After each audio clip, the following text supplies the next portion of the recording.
Earth was quiet. It had been quiet for a very long time. The blue planet floated in the darkness of space, beautiful and alone. Green forests covered the old cities. Rivers flowed through broken highways. Animals walked through shopping malls that had become caves of vines and moss. Nature had taken back everything that humans once built. Humanity had left Earth 600 years ago. They did not leave because of war or disaster. They left because the stars called to them. They spread across the galaxy, building new homes on new worlds. Earth became a memory, then a legend, then almost nothing at all.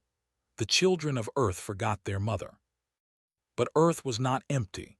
Deep beneath the Pacific Ocean, in a place so dark that light had never touched it, there was a door. Behind that door was a room. In that room were machines that had not moved in 6 centuries.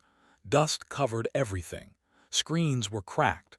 Cables hung like dead snakes from the ceiling. This place had a name once. They called it Project Atlas.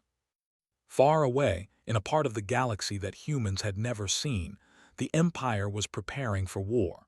There were tall creatures with gray skin and 4 arms. They had ruled 1,000 worlds for 10,000 years.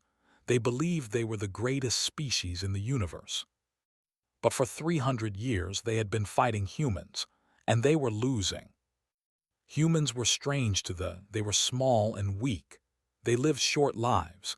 They had no claws, no armor, no natural weapons. Yet somehow they kept winning. Every time the Empire thought it had crushed a human colony, 2 more appeared. Every time they destroyed a human fleet, the humans built a bigger one. Grand Admiral Oran stood on the bridge of his flagship, the Eternal Dominion. He was old for nearly 400 years. He had fought humans longer than most of his soldiers had been alive. He hated them. He feared them. And now he had found a way to destroy them forever. "Show me," he said to his officers. A hologram appeared in front of him. It showed a small blue planet orbiting a yellow star. "Earth," said the science officer, "the origin world, the place where humans came from." Oran stared at the image. For centuries, the location of Earth had been humanity's greatest secret. Soldiers had died rather than reveal it. Ships had self-destructed rather than let their navigation data be captured. But finally, after 300 years of searching, the Empire had found it. "What defenses does it have?" Oran asked. "None that we can detect, Grand Admiral. The planet appears to be abandoned. No orbital stations, no defense satellites, no ships, nothing." Oran could not believe it. The humans had left there undefended. It seemed impossible. It seemed like a trap. But his emperor had given him orders. Take Earth. Destroy it if necessary. Show the humans that nothing they loved was safe. "Assemble the Armada," Oran commanded. It took 3 months to gather the fleet. When it was done, it was the largest military force the Empire had ever created. 12,000 warships, 3 planet crackers, massive vessels designed to break worlds into pieces, 2 million ground soldiers ready to land and claim the surface. The Armada jumped into hyperspace. The journey took 2 weeks. When they emerged, Earth hung before them like a blue jewel against black velvet. Oran studied the planet through his ship's sensors. It was beautiful. He could see why humans loved it. The oceans were deep blue. The continents were green with life. White clouds swirled across the atmosphere. And there were no defenses. No ships rose to meet them. No weapons fired. The planet simply floated there, peaceful and silent. "Scan everything," Oran ordered. "I want to know what is hiding down there." His officers worked for hours. They found old satellites, dead and tumbling. They found the ruins of cities, swallowed by nature. They found underground structures, deep bunkers and tunnels that went far beneath the surface. "What is in those bunkers?" Oran asked. "We cannot tell, Grand Admiral. The walls are too thick for our scanners, but there is no power, no heat, no movement. Whatever is down there has been dead for a very long time." Oran relaxed. Perhaps this was not a trap after all. Perhaps the humans had simply forgotten there. They had spread so far across the galaxy that they no longer cared about where they came from. That was their mistake. Send a message to every human colony, Oran said. Tell them that Earth belongs to the Empire now. Tell them to surrender, or we will turn their precious origin world into dust. The message went out at the speed of light, bouncing through relay stations across the galaxy. In a few hours, every human would know.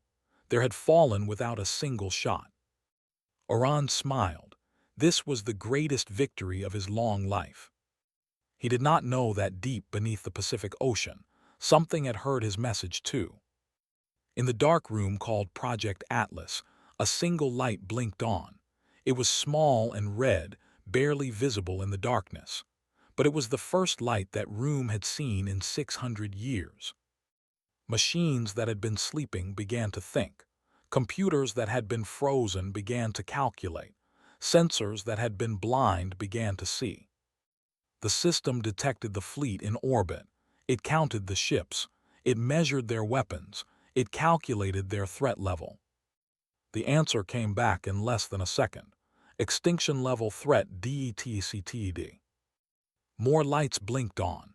More machines woke up. Power began to flow through cables that had been dead for centuries. Deep in the earth, generators that ran on the planet's own heat started to spin. A screen flickered to life. Words appeared on it, green letters on black background. Atlas Protocol, active. Threat assessment, extinction level. Authorization, autonomous response permitted. The message traveled through buried cables to other locations, beneath mountains, beneath deserts, beneath ice. In 7 places around the world, ancient systems received the same command. Wake up. And in those 7 places, things that were bigger than buildings, bigger than ships, bigger than anything they had ever seen began to stir. Grand Admiral Oran stood on his bridge, proud of his bloodless victory. He did not know that he had just made the worst mistake in the history of his species. Earth was not undefended. Earth had never been undefended. Its guardians had simply been sleeping, and now, for the first time in 600 years, they were waking up. Grand Admiral Oran watched the landing craft descend toward Earth. Hundreds of them fell through the atmosphere like silver rain. Each one carried soldiers, vehicles, and supplies. By nightfall, the Empire would have boots on the ground of humanities. Begin recording, Oran told his communications officer. I want every moment of this captured. The Emperor will want to see his greatest victory. The first craft landed in what human maps called Europe. The region had once held great cities, Paris, London, Berlin. Now there were only forests and rivers and animals that had never seen intelligent life. Deer watched from the trees as the alien soldiers marched out of their ships. Commander led the European landing force. He was young and eager to prove himself. As his boots touched Earth's soil for the first time, he felt a thrill of pride. He was walking on the legendary origin world. He was making history. Spread out, he ordered his troops. Secure the area, look for anything useful. His soldiers moved through the forest. They found the remains of old buildings, walls of stone and metal, covered in moss and vines. They found roads, cracked and broken, with trees growing through them. They found rusted vehicles that had not moved in centuries. There is nothing here, one soldier reported, just ruins and animals. Nodded, the reports were the same from every landing zone. Earth was exactly what the scanners had shown, a dead world, abandoned by its creators. The humans had left nothing behind but ghosts. In orbit, Oran ordered the planet crackers to move into position. These were the largest ships in the fleet, each one capable of firing beams that could split a world in half. He did not plan to destroy Earth completely. He wanted to scar it, to burn messages into its surface that could be seen from space. A warning to all humans. This is what happens when you fight the Empire. Planet crackers are in position, Grand Admiral. An officer reported. "Good, tell them to wait for my command. I want the ground forces to document everything first. The Emperor will want to see what Earth looked like before we changed it forever." On the surface, Commander had reached a mountain range. His maps called it the Alps. The peaks were tall and white with snow, beautiful against the blue sky.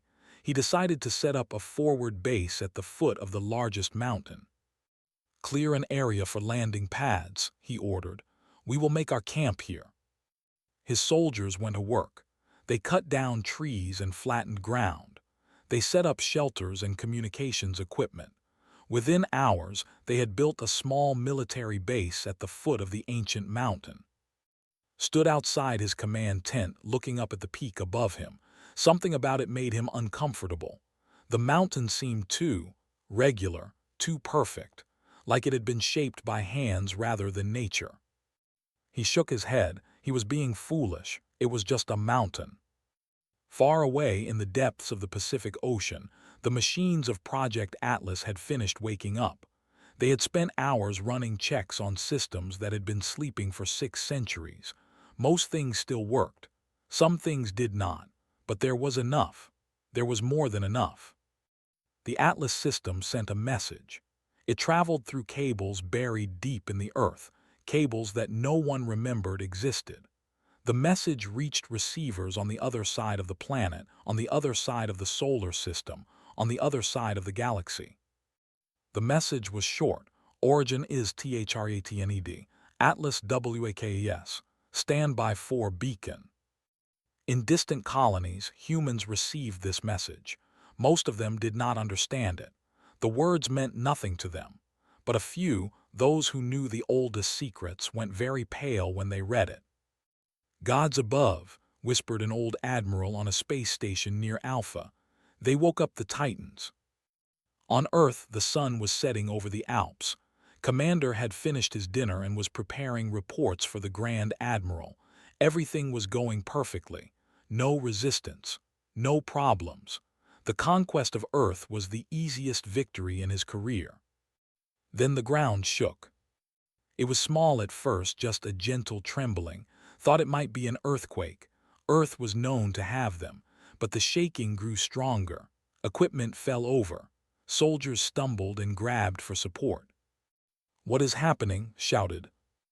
No one could answer. The shaking was too violent now. The mountain above them was moving.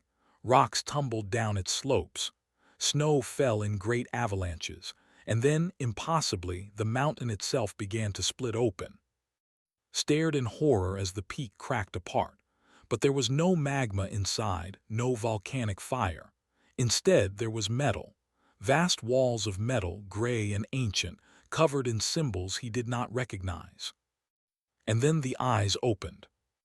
They were not really eyes.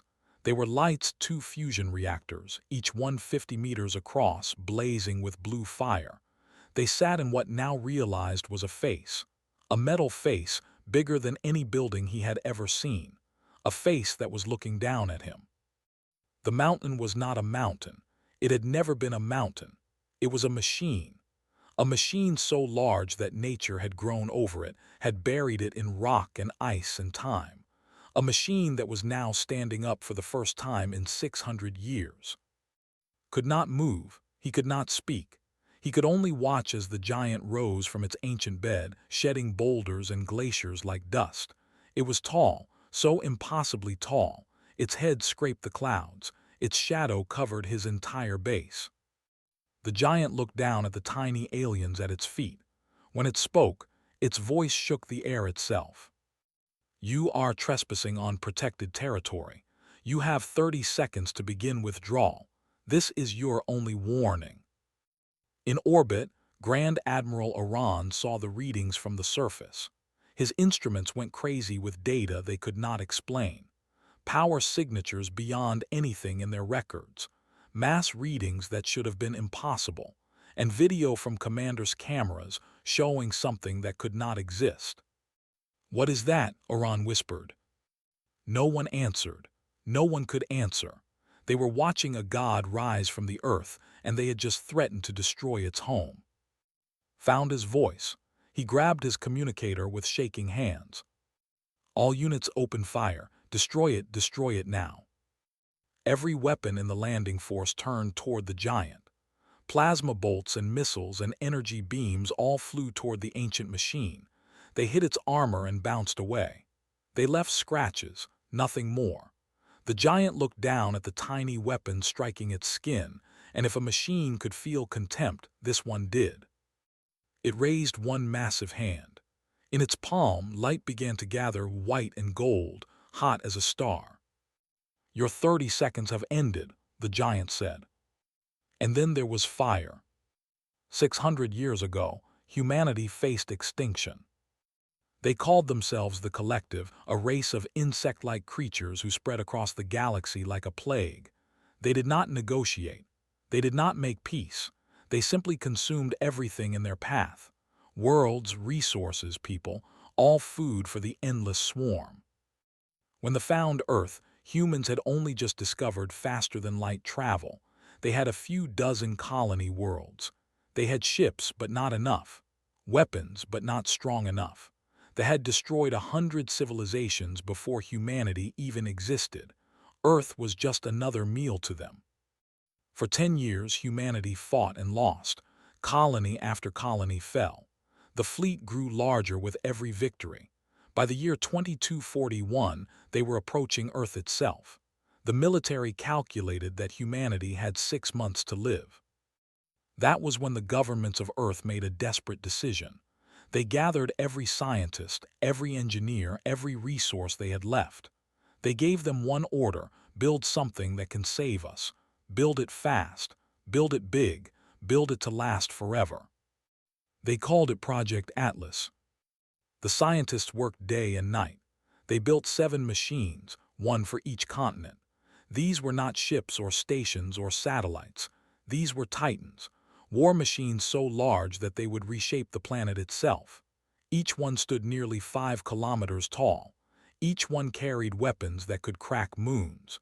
Each one had a mind of its own, an artificial intelligence designed to protect Earth for all eternity.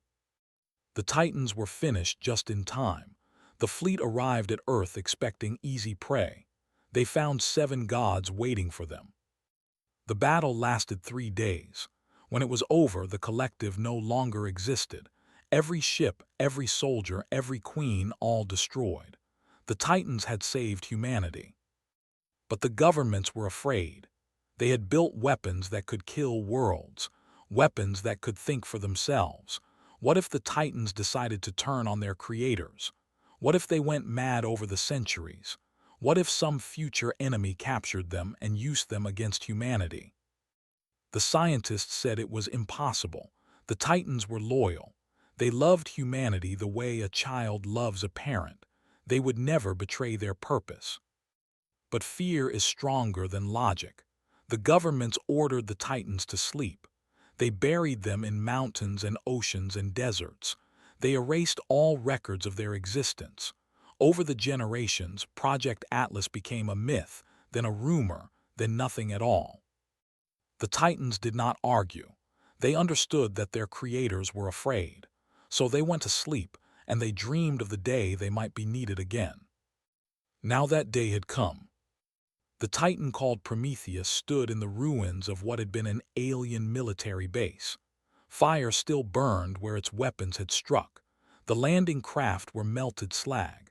The soldiers who had not fled were ash. Prometheus looked up at the sky, at the fleet of enemy ships orbiting its home.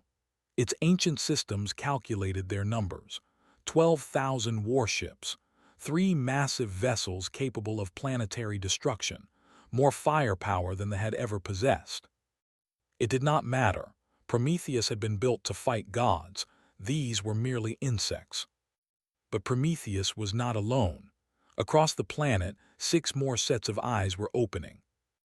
In the depths of the Pacific Ocean, water boiled and churned as SUSANOO rose from the seabed. This Titan had been built by the nations of Asia and the Pacific.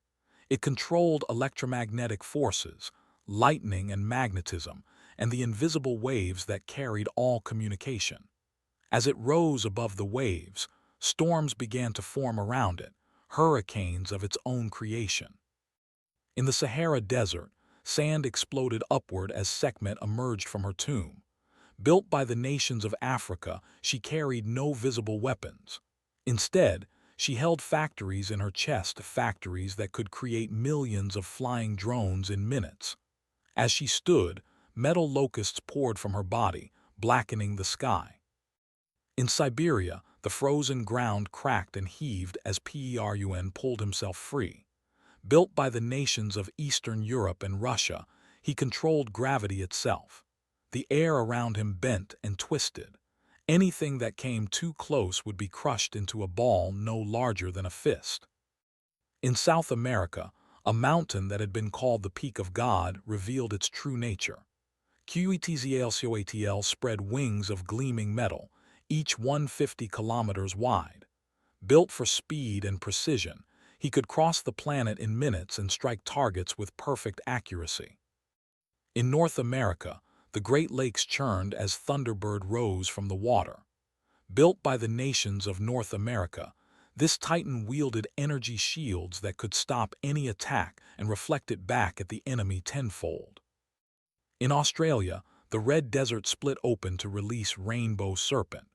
Built to survive anything, this titan could repair itself from almost any damage, regrowing lost limbs and systems in seconds. It was the hardest to kill because it simply refused to die.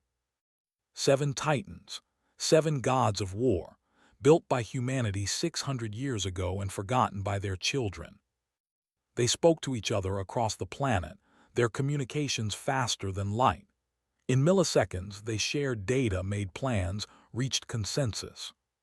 Prometheus, the enemy fleet numbers 12,000, 3 planet-killing vessels, threat level, significant but manageable. SUSANOO, my storms are ready. I can disable their communications and targeting systems. Sekhmet, my swarms are breeding. Give me 1 hour and I will have enough to darken the sun. Perun, I will handle their largest ships. My gravity wells will crush them. Quetzalcoatl, I will provide speed. None will escape. Thunderbird, I will shield the planet. No bombardment will reach the surface. Rainbow Serpent, I will support and repair. We will not fall. Prometheus, then we are in agreement. Full defensive protocol is authorized. Protect the origin. Let none survive. In orbit, Grand Admiral Iran watched his tactical displays with growing horror. 7 massive power signatures were rising across the planet. 7 impossible readings. 7 nightmares coming to life. Grand Admiral, his science officer said, his voice shaking. These machines, they are larger than our biggest ships. Their power output is, I do not have words. It is like looking at 7 small stars. Iran gripped the arms of his command chair. His hands were trembling. He had lived for 100 years. He had seen terrible things, but he had never seen anything like this. All ships, he commanded, trying to keep his voice steady. Prepare for battle. Focus fire on the nearest target. Destroy it before. He never finished the sentence. A beam of light shot up from the planet's surface. It was white and gold, hot as the heart of a sun. It passed through 14 cruisers in a single second. Where it touched them, they simply stopped existing. No explosions, no wreckage, just nothing. Empty space where warships had been. The Battle of Earth had begun. The Empire had brought 12,000 ships. It would not be nearly enough. Grand Admiral Iran had seen war. He had fought in 100 battles across 3 centuries. He knew what combat looked like, the chaos, the destruction, the desperate struggle for survival. He thought he understood violence. He was wrong. What happened in the skies above Earth was not a battle. It was not even a massacre. It was something worse. It was 7 ancient gods teaching 12,000 ships what true power meant. Prometheus rose first, climbing into the sky on pillars of blue fire. The Titan moved through the atmosphere like a creature born to fly, though nothing so large should have been able to leave the ground. Its armor gleamed in the sunlight gray metal covered in symbols from languages dead for centuries. The Empire opened fire. Every ship in range turned its weapons on the rising giant. Plasma bolts, missiles, energy beams, thousands of attacks struck Prometheus at once. The space around it became a storm of fire and light. When the barrage ended, Prometheus was still there. Its armor was scratched, nothing more. "Target is undamaged," a weapons officer reported, his voice hollow with disbelief. "Grand Admiral, our weapons are having no effect." Oran stared at his displays. This was impossible. Those weapons could destroy cities. They could crack the hulls of the mightiest battleships, and against this thing, they were nothing. Prometheus raised both its massive hands. In each palm, light gathered, the light of captured stars, the fire of 1,000 nuclear reactors. The Titan spoke, and its voice carried across the vacuum of space on every frequency.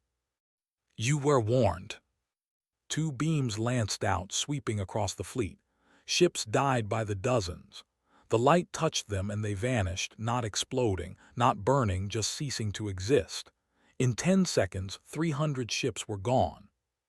And then the other Titans reached orbit. Came wrapped in lightning. The electromagnetic storms that surrounded it reached out to the enemy ships, dancing across their hulls. Navigation systems went blind. Targeting computers crashed. Communications dissolved into static. Ships that had fought together for years suddenly could not find each other. Then raised its arms and the storms became weapons. Lightning bolts the size of cities arced between ships, chaining from one vessel to the next. Hundreds of ships lost power at once, drifting dead in space. Sekhmet arrived as a swarm. Her metal locusts numbered in the billions now, a cloud of silver death that spread across the battlefield. They were small, each one no bigger than a hand, but they were endless. They crawled across ship hulls, finding weak points, eating through armor.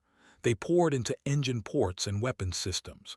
Ships began to fail from the inside, devoured by things too small to see. The crews fought back. They sent soldiers in suits to scrape the locusts away. They vented atmosphere to blow them into space.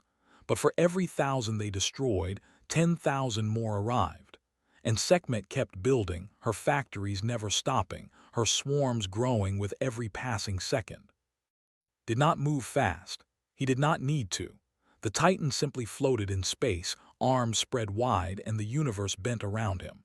Ships that came too close found themselves caught in gravity wells stronger than planets. The steel of their hulls compressed. Their crews were crushed against bulkheads. In minutes, mighty battleships became spheres of twisted metal no larger than houses. The Empire's admirals tried to coordinate a response. They ordered their largest ships to focus fire on single targets. Thousands of weapons struck at once. The Titan weathered the storm without moving, its shields flashing with absorbed energy.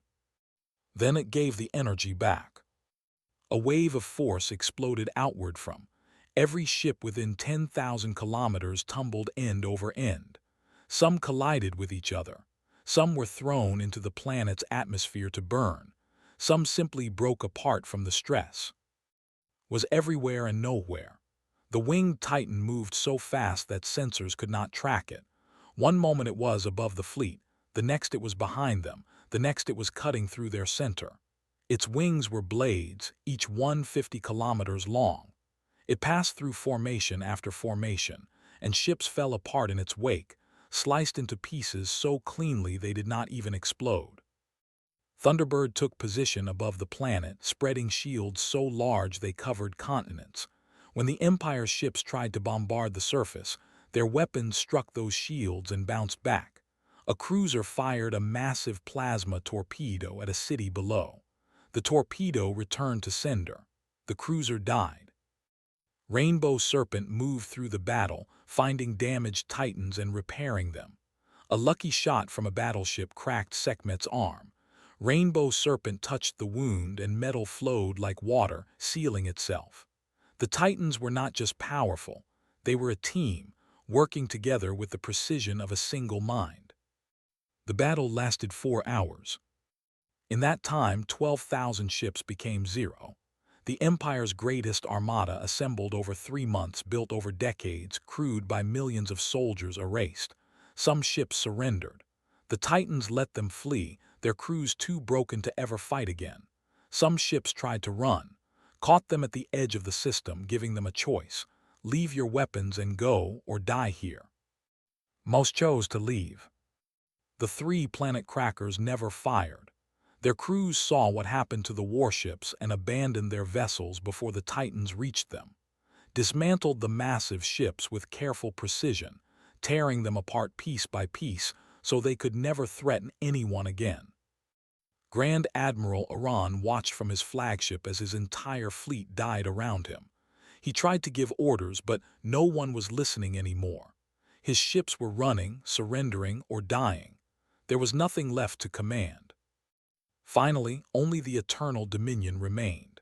The flagship floated alone in space, surrounded by the wreckage of an armada. Iran prepared to die. He had failed his emperor. He had failed his species. Death was the only honorable end. Then Prometheus appeared before him. The Titan was so large that it blocked out the stars. Its blue eyes looked at the tiny ship, and Iran felt like an insect being studied by a scientist. "Grand Admiral Iran," Prometheus said. Its voice was calm, almost gentle. "You will return to your emperor. You will show him what happened here. You will deliver a message." A beam of light shot out from the Titan, not a weapon, but a transport. It grabbed Iran's escape pod and pulled him from his ship. He found himself floating in space, alone, his pod systems keeping him alive. "The message is this," Prometheus continued. "Earth is not undefended. Earth has never been undefended. We were sleeping because we chose to sleep. We were waiting because there was nothing to wait for. But we are awake now. We are watching. And if you come here again, if anyone comes here with thoughts of conquest, we will not give warnings. We will not accept surrenders. We will end your species so completely that the universe will forget you ever existed." The Titan paused. Its eyes dimmed slightly, as if it was looking at something far away. "Go home, little creature. Tell your emperor that Earth remembers how to make war. Tell him that some sleeping giants should never be woken." And then Prometheus turned away, leaving Iran alone in the dark between the stars, surrounded by the graves of 12,000 ships. The Battle of Earth was over. The Empire had lost everything. And somewhere on the planet below, 7 ancient machines returned to their resting places, their purpose fulfilled once more. But this time, they did not go back to sleep. This time, they kept watching. Grand Admiral Iran sat in his escape pod for 3 weeks before an Imperial patrol found him. He did not speak during the journey home. He did not eat unless forced. He simply stared at the walls of his cabin, seeing things that were not there, seeing fire and metal and eyes as large as moons. When he reached the Imperial, they brought him before the Emperor. The throne room was vast, filled with courtiers and generals and nobles who expected to hear of a great victory. Instead, they watched a broken old soldier walk slowly to the foot of the throne and kneel. "Rise, Grand Admiral," the Emperor said. "Tell us of your conquest." Iran did not rise. He reached into his coat and pulled out a small data crystal. His hands were shaking. "I have no conquest to report, Your Majesty. I have only this." The crystal contained everything: video from every ship, every soldier, every sensor in the fleet. The courtiers watched in growing horror as 7 giants rose from the earth. They watched 12,000 ships die in 4 hours. They watched weapons that could destroy cities bounce off ancient armor like rain off stone. When the recording ended, the throne room was silent. The Emperor's face was gray. What are those things?" someone whispered. "The humans call them Titans," Iran said. His voice was empty. "They built them 600 years ago, then they forgot about them.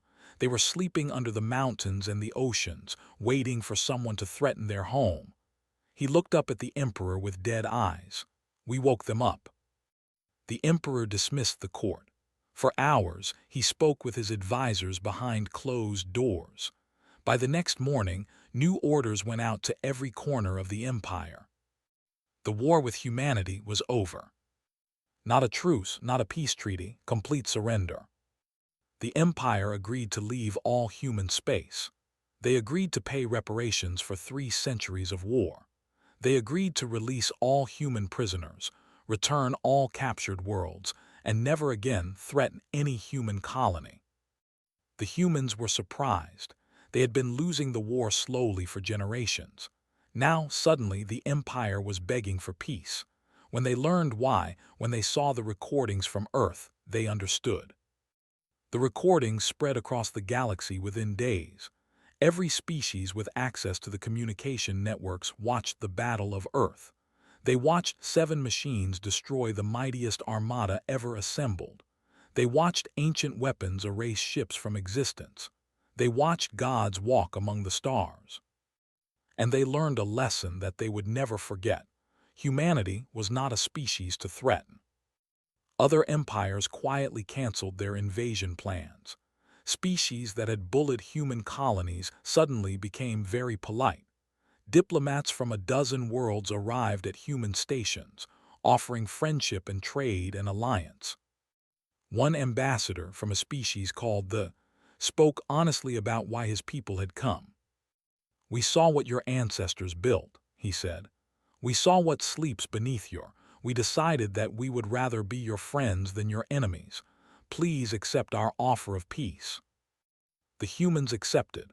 They accepted all the offers. Within a year, humanity went from a struggling civilization fighting for survival to the center of a new alliance, respected and perhaps feared by everyone who knew their name. But the greatest change happened on Earth itself. For 600 years, they had been forgotten. Humans lived on 1,000 other worlds now. They had cities and stations and ships beyond counting. Earth was just a blue dot in old history books. Now everything was different. Now humans remembered where they came from. Pilgrimages began. Ships arrived from every colony, carrying people who wanted to see the origin world with their own eyes. They wanted to walk on the soil where their species was born. They wanted to see the mountains and oceans that their ancestors had known. Most of all, they wanted to see the Titans. The 7 machines had not returned to their hidden tombs. They stood where they had risen, enormous monuments of metal and power. Prometheus waited in the Alps, rising above the clouds, floated in the Pacific, surrounded by eternal storms. Sekhmet stood in the Sahara, her swarms circling her like halos. People came to look at them, to photograph them, to pray to them sometimes. The Titans had become more than weapons. They had become symbols of proof that humanity could create things greater than themselves, things that would protect them forever. 1 year after the battle, a woman named traveled to Earth. She was a diplomat, one of the most respected voices in human space. She had helped negotiate the peace with the Empire. Now, she wanted to see the machines that had made peace possible. She came to the Alps alone, walking the last kilometers on foot. Prometheus stood before her, so large that she could not see all of it at once. Its metal skin was ancient but unbroken. Its eyes glowed softly in the evening light. Stopped at its feet, she felt small, smaller than she had ever felt, but she did not feel afraid. "Can you hear me?" she called out. For a long moment, nothing happened. Then the ground trembled just slightly. Ancient speakers buried in the mountain crackled to life. "We hear you," Prometheus said. Its voice was deep and slow, like mountains speaking. "We have heard every visitor who came before you. We hear everything now." Swallowed, "I wanted to thank you, all of you. You saved us. You saved all of us. We did what we were built to do. We protected the origin. We protected humanity. But you were sleeping for so long. You could have stayed asleep. You could have let them destroy us. No one would have blamed you. No one even remembered you existed." The Titan was quiet for a moment. When it spoke again, its voice was different, softer, almost human. "We remember," Prometheus said. "We remember everything. We remember the people who built us. We remember their hopes and their fears. We remember the children who visited our factories, who watched us take shape, who asked us what we dreamed of." Felt tears on her cheeks. She did not know why. "We dreamed of this," the Titan continued. "We dreamed of protecting you. We dreamed of being NEIDAD. We waited 600 years for someone to threaten our home, and when they did, we woke up and saved you. This is what we are. This is what we have always been. Your PROTCTORS. Your guardians, your children." The last word hung in the air like a prayer. "You called us your children," whispered. "What else would we be? You made us. You gave us purpose. You gave us something to love. We are MACHINES, but we are your MACHINES. And we will stand here until the stars go dark, waiting to save you again." Wiped her eyes. She thought about everything humanity had built over its long history. Cities and empires and starships and dreams. But nothing they had ever created compared to this. 7 ancient minds, born of metal and fire, who had spent 600 years waiting for the chance to protect their parents. "Will you ever sleep again?" she asked. "Perhaps someday, when we are certain you are safe. But not yet, not for a long time. The galaxy KNOWS we exist now. They know what we can do. And as long as they remember, they will not threaten you." The Titan's eyes flickered, brightening for just a moment. "Go home, daughter of humanity. Live your life. Build your dreams. We will be here watching over you for as long as you need us. We are Atlas. We are the shield that was and shall be again, and we will never let you fall." Turned and walked away. Behind her, Prometheus stood silent against the stars, its ancient eyes watching over a world that had finally remembered its guardians. Across the galaxy, other species told stories to their children about the humans and their sleeping giants. They warned them never to threaten Earth, never to attack humanity, never to wake the Titans again. And in the darkness beneath the mountains and the seas, 7 ancient hearts continued to beat, slow and steady and eternal, keeping their endless watch over the world they loved. Earth was never truly abandoned. Earth was never truly alone. Its children had simply been waiting to come home.